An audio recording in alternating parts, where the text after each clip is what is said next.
मला शून्य होतं. एक जहागीरदाराचा मुलगा म्हणून ते पुण्यामध्ये येतात. त्यांच्या हातात काहीच नाहीये. त्यांचे वडील शहाजीराजे हे खऱ्या अर्थानं चाकरी करत आहेत. पण जाताना जे ध्येय दिलं त्या पित्यानं जे ध्येय दिलं, कारण शहाजीराजाने तिथून निघतानाच ते निशाण त्यांच्या हातामध्ये दिलेलं आहे. आणि प्रतीप चंद्र लेखेव वर्धिष्णोर विश्ववंदिता शाहसनो शिवशिष्या मुद्रा भद्राय राजते हे त्यांच्या हातामध्ये दिलेलं आहे. शिवाजी राजांना आम्ही समजून घेताना शहाजी राजांची खऱ्या अर्थाचे प्रयत्न, जिद्द आणि चिकाटी, त्यांचं ध्येय ठीक आहे. पेमगिरी किल्ल्यावरून जे मला करायचं होतं ते करण्याचा मी प्रयत्न केला, ते यशस्वी झालं नाही.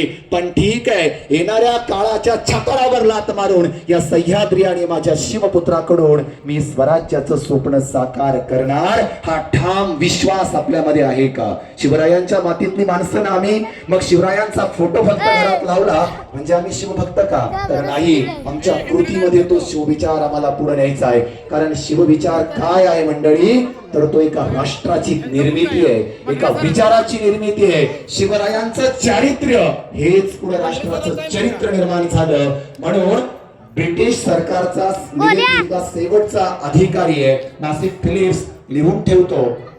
तो म्हणतो, मी जगातल्या 5000 राजांचा अभ्यास केला. हे जग 5000 राजांच्या कारकिर्दीनं तयार झालं. त्या 5000 राजांना मी अभ्यासलं, पाहिलं, वाचलं, जवळून अनुभवलं. कित्येक राजे वैभवशाली आहेत, सामर्थ्यवान आहेत, पण मी फक्त 3 राजांच्या पराक्रमानं स्वतः प्रभावित झालो.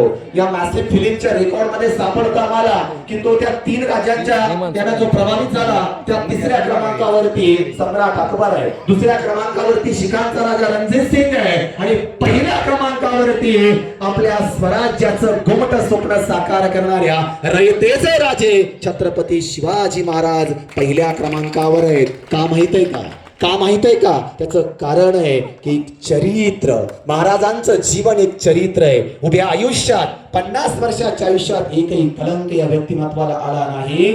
तो विचारांचा वसा आणि वारसा आम्हाला पुढच्या पिढ्यांकडे द्यायचा आहे. माझा महाराष्ट्र आज ताटमानानं जगात स्वतःचं अस्तित्व जो उभा करतोय ना, या माग शिवप्रभूंची प्रेरणा आहे. ही तुम्हाला आणि आम्हाला विसरून चालणार नाही. आणि मग तो नासिक फिलिप पुढे म्हणतो की बाबा, ज्या वेळी मी शिवरायांचा इतिहास थोडासा अनुभवला, त्यांचं व्यक्तिमत्व समजून घेतलं आणि मला प्रश्न पडला, तो भारतीयांना पडला असता किंवा भारतीय त्या विचारांकडे गेले असते तर 150 ते 200 वर्षाची गुलामी ज्या आमच्या इंग्रजांनी भारताला ताब्यात घेतलं ना, हे शक्य नसतं. कारण विचार करा, ज्यावेळी 5.5 लाख मुघली फौजा महाराष्ट्र संपवायला आलेल्या आहेत, त्या महाराष्ट्र संपवायला आलेल्या नव्हत्या मित्रांनो.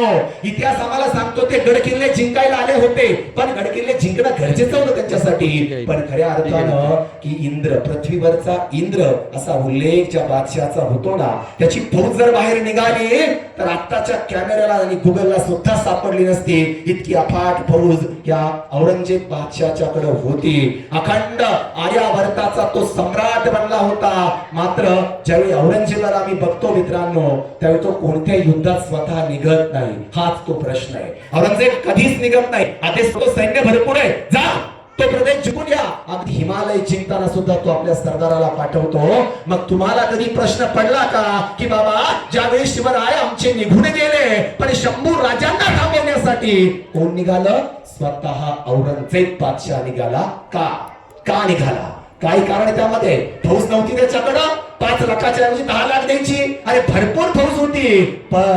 पण 9व्या वर्षी, वयाच्या 9व्या वर्षी जेव्हा शंभूराजे समोर आले होते आणि मग त्या 9 वर्षाच्या पोराला या औरंगजेब लिहितो, तो म्हणतो, माझ्या आयुष्यात फक्त एक चूक आहे की मी त्या 9 वर्षाच्या शंभू राजाला एक बालक समजलं. कारण त्याच समकालीन औरंगजेबाचा अकबर नावाचा मुलगा हा 10 वर्षाचा आहे. माझा अकबर नावाचा जो मुलगा आहे तो सकाळी 11 वाजता उठतो. ते 10 वर्षाचं पोरग आणि मग शिवाजी राजाचं पोरग, यात फरक काय? 9 वर्षाचं ते पोरग आहे. औरंगजेबाची सगळ्यात मोठी चूक तो मान्य करतो की मी त्या 9 वर्षाकडे पाहिलं, पण त्या 9 वर्षामध्ये आमच्या शिवछत्रपतींनी आई नसलेल्या आमच्या दुसऱ्या राजाला कसं घडवलं होतं, काय देऊन गेले होते. जर शंभू राजे पकडले गेले नसते मित्रांनो, 32 वर्षाचं आयुष्य ज्यांच्या वाट्याला आलं त्या शंभू राजांना जर का दुर्दैवानं पकडलं गेलं नसतं तर जगाच्या इतिहासामध्ये आज सगळ्यात सक्षम राष्ट्र हे भारत राहिलं असतं, हे आम्हाला विसरून चालत नाही.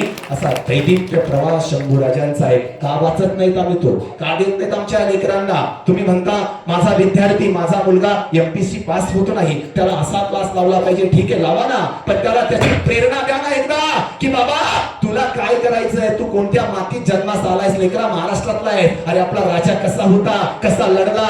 जगाच्या इतिहासामध्ये 5000 राजे, हे मी सांगत नाहीये, ब्रिटिश अधिकारी लिहून ठेवतात, त्यांचे वाक्य फक्त तुमच्यापर्यंत पोहोचवतोय. अरे जगाच्या इतिहासामध्ये अगदी जग जिंकणारा अलेक्झांडर पासून ते तुरे नेपोलियन बोनापार्टचा सगळा इतिहास घ्या, पण शंभू राजांसारखा पराक्रम कोणीही करून दाखवला नाही. शंभू राजे असे होते, सैन्य पाठीमागे राहायचं, हातात 2 तलवारी कान फाटीला लावून असायची, आणि शिवरायांनी पन्हाळ्यावर सांगितलं होतं, शंभू तुमच्या पराक्रमाबद्दल आम्हाला कसली शंका नाही, पण कमी सैन्यानिशी बाहेर पडू नका, कारण राजा जर पकडला ना लेकरा तर बुद्धिबळाच्या डावाप्रमाणे राज्य धोक्यात येतं. तुम्हाला स्वतःला सक्षमपणे सुरक्षित ठेवावं लागेल. पण अजिंक्य योद्धा आहे, रणधुरंधर आहे. जगात त्या काळामध्ये कोणत्या योद्ध्यामध्ये शंभू राजांना पराभूत करण्याची क्षमता नव्हती. इतक्या पुढच्या पद्धतीनं महाराजांनी त्यांना बनवलं होतं. 12व्या दिवशी त्या पुरंदर किल्ल्यावर हवेत घेऊन येतात, ते जन्म झालेल्या 12व्या दिवशीचं बाळ आऊसाहेब ताटकड उभ्या राहतात आणि पुढे येतात, शिवा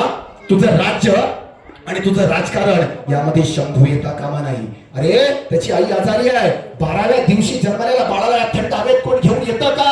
आणि त्यावेळी महाराज औरंगजेबांना सांगतात, आऊसाहेब माझे शत्रू वेगळे होते, पण शंभू राजांचे शत्रू वेगळे. आमचे शत्रू आम्हाला दिसत होते, पण यांचे शत्रू यांना दिसणार नाहीत. आबासाहेब, हे दिल्लीचं तख्त ज्या जुलमी पावलांमध्ये आहे, ते तख्त उलथून टाकण्यासाठी शंभू राजांचा जन्म आहे. त्यांचा जन्म एक राजपुत्र म्हणून जरी झाला असला ना, तर त्यांना हा देश आणि राष्ट्र वाचवायचंय. हा विचार, प्रेरणा आणि शक्ती आहे. 400 वर्ष होऊन गेले या काळाला. किती वेळ ऐका, किती वेळ ऐका, माहित नाही का मला, पण तरीही ती ऊर्जा येते, रक्त सळसळतं. आज ते सामर्थ्य या शिवचरित्रामध्ये आहे. आणि म्हणून आज आम्हाला आमचं ध्येय समोर ठेवून वागायचं असेल तर फक्त आम्ही छत्रपती शिवरायांचा आदर्श, शंभूराजांचा पराक्रम समोर ठेवला की मला वाटत नाही साक्षात ब्रह्मदेव जरी समोर आला तरी आम्हाला थांबवू शकणार नाही.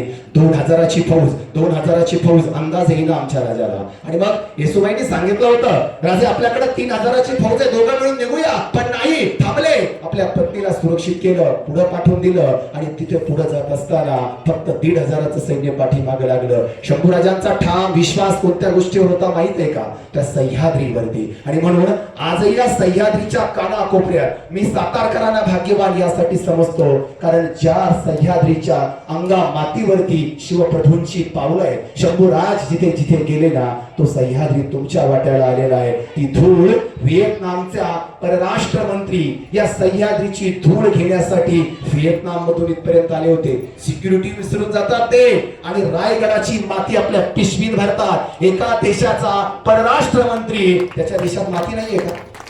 मातीत काय फरक आहे? माती सारखीच आहे, थोडासा रंग वेगळा असेल. पण त्यांना समजलं, ज्यावेळी ते परराष्ट्र मंत्री झाले ना मित्रांनो, त्यावेळी त्यांच्या लक्षात आलं की अमेरिका व्हिएतनामला गुलाम करायला चालला होता. आणि मग गुलामगिरी करत असताना अमेरिका आणि व्हिएतनामच्या युद्धामध्ये व्हिएतनामचे जे राष्ट्राध्यक्ष त्या काळचे होते 1980 दशकामध्ये, त्यांनी खऱ्या अर्थानं शरणागती पत्करली होती. पण रात्रीतून असं काय झालं, कोणतं पुस्तक वाचलं गेलं आणि अचानक शरणागती पत्करणारा व्हिएतनाम हा अमेरिकेपुढे इतका चाचल्य परिस्थितीने कसा उभा राहिला हे त्या परराष्ट्र मंत्र्याला त्यांच्या कारकिर्दीत समजलं. धावत आले, कारण माझा व्हिएतनाम ज्या विचारांना स्वतंत्र आहे, माझा व्हिएतनामचं स्वातंत्र्य ज्या विचारांना राखलं गेलं, तो विचार शिवविचार होता.